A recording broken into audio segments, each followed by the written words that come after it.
One of the first parts of the Bonanza fandom lore that I picked up on when I started to connect with other crazy fans like myself was something called the blue dress curse.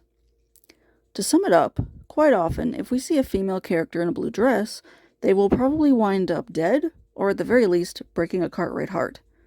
Geez, talk about being a fashion victim. This being Spooky Month, I thought it was the perfect time to explore this phenomenon. Is this just a ghost story? Or is the curse real? Let's find out. This is your spoiler warning. I'm going to try to keep it to a minimum since I'll be covering all of these episodes in full that I haven't already as we go along. But if you still haven't seen some of these episodes, you might want to give this video a skip for now. No hard feelings. If you don't mind finding out some things ahead of time, stick around. While not episodic order, as far as origin, the first women to catch and then break a Cartwright heart were the three mothers of Ben Cartwright's sons, Elizabeth Stoddard, Inger Bergstrom, and Marie Delville de Marigny. Inger and Marie did absolutely wear a blue dress during their time being courted by their future baby pa. Elizabeth is a little trickier because while she didn't wear a blue dress, she did have on a blue coat at one point during her pregnancy with Adam.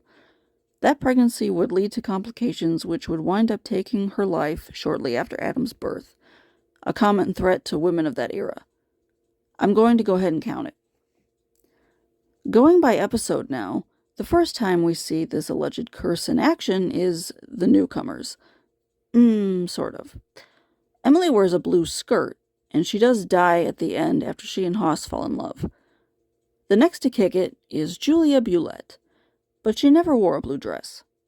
Her infatuation interest in that episode was Joe, and he was wearing blue.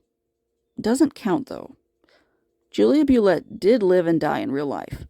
Whether she had a blue dress for real is unknown.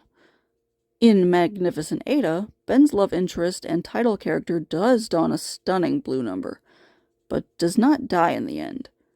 She just leaves with her abusive ex whilst breaking Ben's heart and some of Joe's face, courtesy of her ex's legal weapon hands. In Truckee Strip, Amy Bishop, the Juliet to Joe's Romeo, is indeed wearing a blue dress and does die in the end, completing the Shakespearean play that is this episode. The next death we have is Sue Ellen Terry in The Sisters, who does not wear a blue dress but does have a blue wrap at one point. That gets us through all the blue dresses in Season 1. In Season 2, first up we have Joyce Edwards in The Mill, who Ben is in love with but who only leaves town in the end. In The Hopefuls, Adam's love interest Regina's cape is to me gray, but just in case anyone thinks it's blue in one of those Laurel Yanni type things, she lives but leaves him in the end. In The Savage, Ruth is not wearing blue, and she does live technically, yet I will say that it is implied that her future is uncertain. There are some that have even speculated that she was never there in the first place. That's a topic for when we get to that episode, but I'm still counting it for that reason.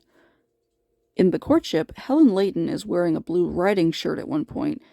She lives to the end, but does Hoss dirty. The Bride only counts by default as Jennifer is only pretending to be Ben's wife and is wearing blue. She lives in the end. In The Dark Gate, Adam's best friend's wife, who he is briefly accused of having an affair with, is wearing blue when she's murdered. On to Season 3. The Countess is the first episode this season to showcase a blue dress worn by a Cartwright wife wannabe who goes postal by the end when she doesn't get her way. Those sons of Ben's dodged a stepmama bullet there. In The Tall Stranger, Margie Owens is wearing a blue dress when Hoss proposes to her. It isn't until she marries another man that she then dies in childbirth, heartbroken by her husband's betrayal. In Lady from Baltimore, Joe's crush, who is secretly crushing on Adam, Melinda, wears blue and gets out alive. In The Storm, Laura wears blue and tragically is already dying when we meet her, coming to the Ponderosa to see her childhood sweetheart, Joe, again.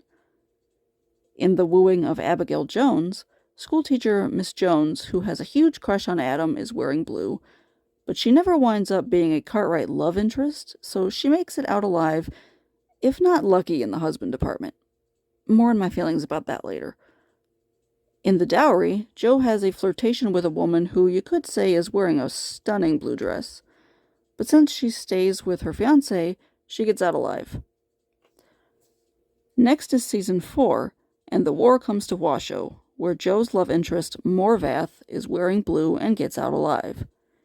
In The Way of Aaron, Adam's love interest, Rebecca Kaufman, is wearing blue and it is assumed she leaves in the end. In My Brother's Keeper, Sheila's dress might be blue or purple, but she lives and leaves Adam where she found him despite a seeming desire to take him east with her. In Thunderman, the Cartwright's neighbor lady is murdered by a serial R-worder who also SAs and kills Jo's lady friend in the opening of the episode. The neighbor lady is wearing blue when she's killed, but Jo's potential love interest at the beginning is not. We're at Season 5 already, and this season begins with a banger episode called She Walks in Beauty, where Hoss falls in love with a woman who tries to seduce Adam into silence about her past, and one of her dresses looks a bit blue, but she tends to lean more toward purple and she takes off in the end, alive to flirt another day. In Twilight Town, Jo's ghostly gal may already be dead, but she's wearing pink. In Calamity Over the Comstock, Jo has a flirtation with Calamity Jane herself, who does wear blue at one point but lives through to the end. Next is The Waiting Game, and since Laura Dayton will, to most of our dismay, be seen again a few more times, I'll just cover all of her episodes now. She does wear blue and she does live, even going on to marry a Cartwright, if not the one she was supposed to. In My Son, Ben's love interest Kate is wearing blue and lives to the end, though the same cannot be said for a member of her family, causing her to end things with Ben. In Bullet for a Bride, Tessa dons one of the standard blues when Jo thinks he loves her after an accident he feels responsible for that blinds her. She lives, but they never make it down the aisle. In Love Me Not, Joan, who has a serious yet unreciprocated crush on Ben, is wearing blue when she takes the stage out of Virginia City. We arrive now to Season 6. In Right is the Fourth R, Barbara is wearing blue when she falls off a horse while Adam is teaching her to ride. She makes it through to the end, and their potential romance seems to be dropped by that point in favor of a subplot teacher storyline. In The Trap, Hallie wears blue as she tells Jo she wants to marry him now that her husband is out of the picture. She lives, but again, her obsession with him sort of gets pushed aside when her husband's brother comes to town. Lastly, we have Adam himself, who leaves town at this point, never to return, and breaks many hearts. He wore a blue suit once.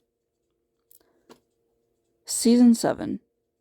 In Three Brides for Hoss, one of the ladies is wearing blue, but none of them actually wind up with Hoss, and all live to the end. In Shining in Spain, a girl Jo likes is wearing blue, but survives the ordeal. In Season 8, and halfway through the series, Something Hurt, Something Wild finds Lori wearing a blue riding outfit after accusing Jo of assault. For obvious reasons, this isn't a romance, and she does live. In Justice, Jo's fiancé isn't wearing blue, but is murdered anyway. You'd think these killers would respect the blue dress code. Rude. Season 9. Star-Crossed finds Candy in a sweet love story, but when Laura wears a dress so light blue that it's almost white, she's murdered anyway. In Pride of a Man, Jo dates Miss Pettigrew, a school teacher who he takes over for when she's injured. Yeah, I'm gonna do another of my recycled storyline videos about that one, but she lives to the end, and the episode isn't even about her. Her blue dress didn't cause her demise. Season 10.